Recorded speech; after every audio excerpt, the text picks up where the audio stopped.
બાળમિત્રો, માપન પ્રકરણમાં આવતા ચતુષ્કોણના ક્ષેત્રફળના સૂત્રો યાદ રાખવા માટે મેં જોડકણા બનાવ્યા છે.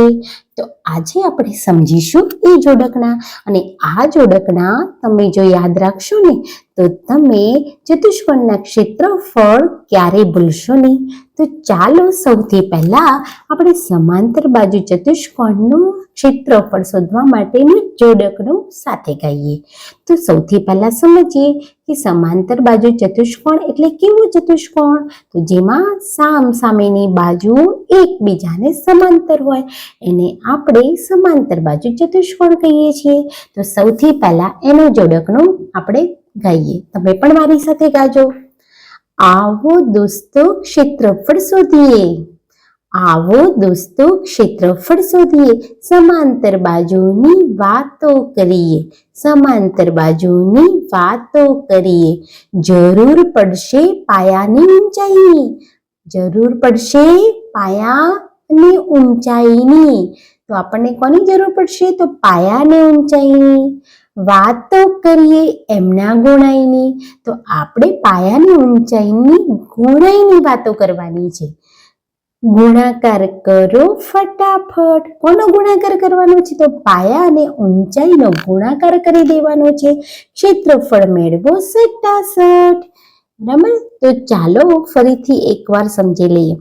આવો દોસ્તો ક્ષેત્રફળ શોધીએ, સમાંતર બાજુની વાતો કરીએ. આપણે સમાંતર બાજુના ક્ષેત્રફળની આજે વાતો કરવાની છે. જરૂર પડશે પાયા અને ઊંચાઈની. કોની જરૂર પડવાની છે?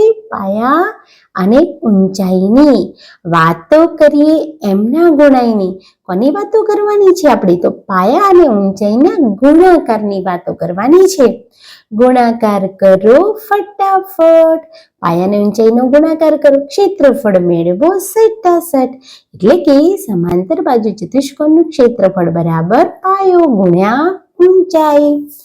ચાલો હવે આપણે સમબાજુ ચતુષ્કોણના ક્ષેત્રફળના સૂત્રોનું જોડકણું ગાઈશું. તો સૌથી પહેલા સમબાજુ ચતુષ્કોણ કોને કહેવાય? તો સમબાજુ ચતુષ્કોણ એટલે એની ચારે ચાર બાજુ સરખી હોય. તો સૌથી પહેલા એના જોડકણા મારી સાથે ગાજો હો તમે બધાએ. આવો દોસ્તો ક્ષેત્રફળ શોધીએ, આવો દોસ્તો ક્ષેત્રફળ શોધીએ, સમબાજુની વાતો કરીએ. આજે આપણે સમબાજુની વાતો કરવાની છે.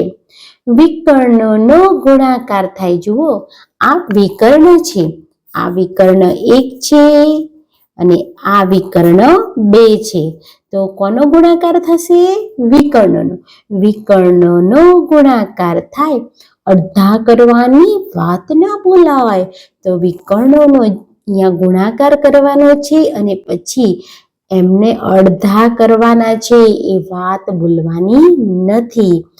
તો ફરીથી એકવાર આપણે જોડકણું કહીશું. આવો દોસ્તો ક્ષેત્રફળ શોધીએ, સમબાજુની વાતો કરીએ. વિકર્ણનો ગુણાકાર થાય, અડધા કરવાની વાત ના ભૂલાય. એટલે કે સમબાજુ ચતુષ્કોણનું ક્ષેત્રફળ બરાબર શું છે? તો 1/2 ગુણ્યા વિકર્ણ 1 ગુણ્યા વિકર્ણ 2. બે વિકર્ણનો ગુણાકાર કર્યો છે અને અડધા કરવાની વાતને આપણે ભૂલવાની નથી. મિત્રો, આપણે સમલંબ ચતુષ્કોણના ક્ષેત્રફળના સૂત્રનું જોડકણું ગાવાનું છે. તો સૌથી પહેલા સમજીએ સમલંબ ચતુષ્કોણ કેવો ચતુષ્કોણ હોય. તો સમલંબ ચતુષ્કોણ એટલે સામસામેની બાજુની એક જ જોડ સમાંતર હોય.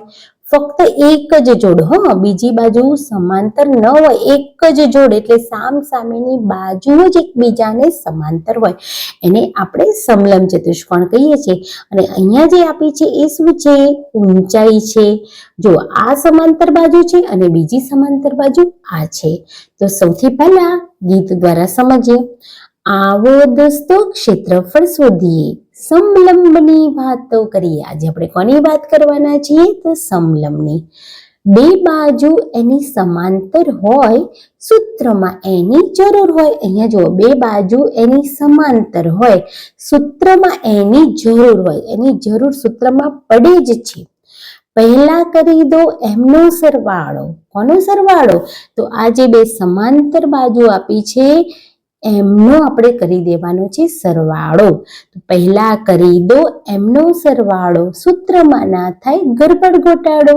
એટલે સૂત્રમાં ક્યારેય ગડબડ ગોટાળો થશે નહીં. જો તમે આ બે સમાંતર બાજુનો પહેલા સરવાળો કરી દેશો તો સૂત્રમાં કદી ગડબડ ગોટાળો થશે નહીં. પછી ગુણાશે ઊંચાઈ ભાઈ. પછી કોણ ગુણાશે? તો આ જે ઊંચાઈ છે ને એ ગુણાશે. અડધા કરવાની વાત ના ભૂલાય. પછી જે પણ આપણે જે પણ સરવાળો અને ઊંચાઈને ગુણાકાર કર્યો છે એને અડધા કરવાના છે, એ આપણે ભૂલવાનું છે નહીં. આટલું તમે રાખજો યાદ, કદી ના પડે ખોટો જવાબ.